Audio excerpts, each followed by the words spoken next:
Bonjour, je suis Jean-Guy Ouimet. Je m'intéresse au cimetière Barber depuis 2010 avec ma collègue Suzanne Bigra.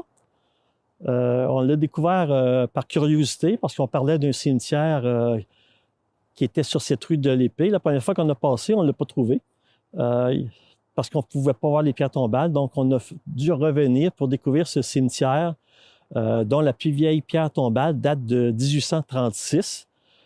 Le cimetière Barber il est situé à Gatineau, dans le secteur Gatineau, anciennement Templeton West également. On est situé près de l'autoroute 50. On a environ 185 ans d'histoire. Dans ce petit cimetière de 120 pieds de large par 75 pieds de profondeur, il y a 53 personnes d'inhumées. Mais selon un archéologue, on pourrait facilement estimer à 70 personnes d'inhumées dans le cimetière. La dernière personne inhumée dans le cimetière a été inhumée en 1979 et la première en 1836.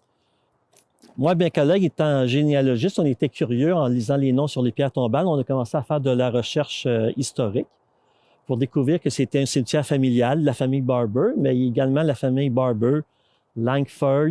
Il y a également la famille Fraser, Kerr et Davidson qui sont enterrés ici dans ce cimetière-là, mais on a découvert qu'ils étaient tous interreliés entre eux autres.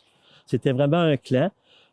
C'était des familles de fermiers qui s'impliquaient également dans la société.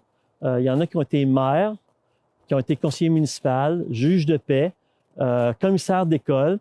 Sur la terre de la famille Barber, il y a eu une école de rang qui, au recensement de 1842 du canton de Templeton, c'était la seule école qui était recensée dans le canton, qui était sur les terres de la famille Barber.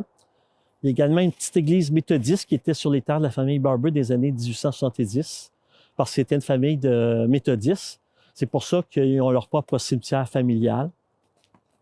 Et quand on a découvert toute cette histoire-là, on a fait une conférence et des gens ont levé leurs mains pour dire qu'ils étaient prêts à nous aider pour nettoyer le cimetière parce qu'on ne pouvait rien voir dans le cimetière. C'était vraiment un boisé. Et 4 jours de travail, 27 bénévoles sont venus. On a pu tout nettoyer le cimetière au complet. Et par la suite, bien, on a fait des démarches pour avoir une citation de la ville de Gatineau qu'on a obtenue en 2016. Et depuis ce temps-là, bien, on continue à travailler. On a dû couper de certains arbres. On a fait des campagnes de financement pour pouvoir mettre certaines pierres sur leur stèle parce qu'il y en avait qui étaient tombées. Malheureusement, beaucoup de pierres tombales ont été détruites entre les années 90 et 2000 parce que la famille qui est propriétaire du cimetière ont vendu les terres autour.